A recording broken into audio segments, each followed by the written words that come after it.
สวัสดีทุกท่านนะที่มักปืนลมนะนี่มารีวิวตัวเคสองให้เบิ่งครบสุดจะได้ประมาณนี้นะกล้องสู้ตัวกลางจะเป็นขาพับเนี่ยนะขาพับเนี่ย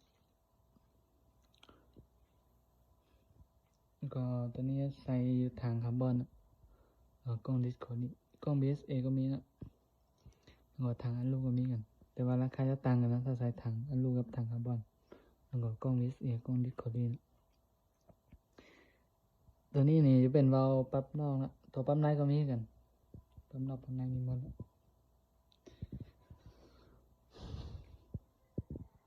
ประมาณนี้นะกล้องดิสโคนี่ขนาด3/12 คูณ42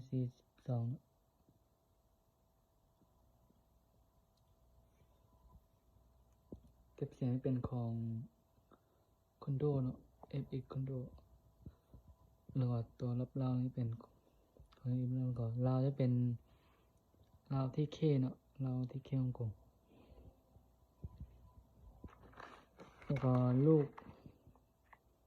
แถมให้300นะอเมริกับลูกก็ไม่ขายกันนะลูก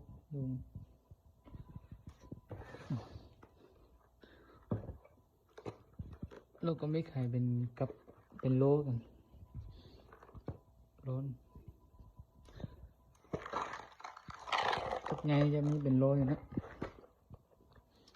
เอาเป็นคัพก็ได้เป็นโลก็ได้นะนี่จะเป็นโลหนึ่งเลยมานี่เนาะโลหนึ่งจะมี3 คัพอยู่ในเนาะลูกก็ไม่คล้ายกันแล้วก็พับไทยได้คือกันนะเนี่ยตัวปรับความแห้งนะปรับสปริงมันในวิก็ตัวเข็มนี่ปกติก็เป็น12 13 14 15นี่นะเบื้องสีขาวนี่แล้วก็เบื้องกิโลนะตัวนี้เป็น10 โลสูบฮอต10 โลไปนะสูบฮอตเขตแดงนี่ก็ได้นะแค่แดงนิดนึงก็มีประมาณนี้นะครบสุดได้กล้องสูบตัวนี่นะตัวกลางครับ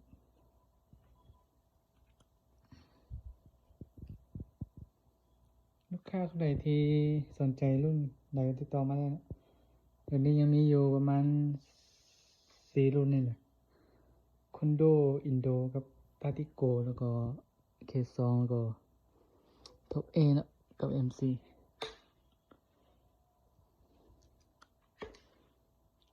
มีอยู่ประมาณนี้นะลูกค้าไหนที่สนใจลูกเราติดต่อนะถ้าเป็นโลนี่ขายราคาทุกนั่นเองราคาทึกเลยนึงให้นะถ้าเป็นกัมเนี่ยกัมหนึ่งประมาณ107 108นี่นะข้าวไหนที่มักตัวว่าปั๊บนอกก็ตัวปั๊บในก็เปลี่ยนได้นะเปลี่ยนได้กันปั๊บนอกปั๊บในหมดทางคาร์บอนตัวนี้มันขนาดของมัน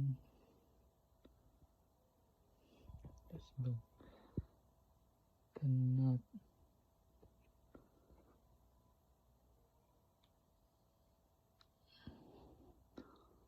0.5 L นะ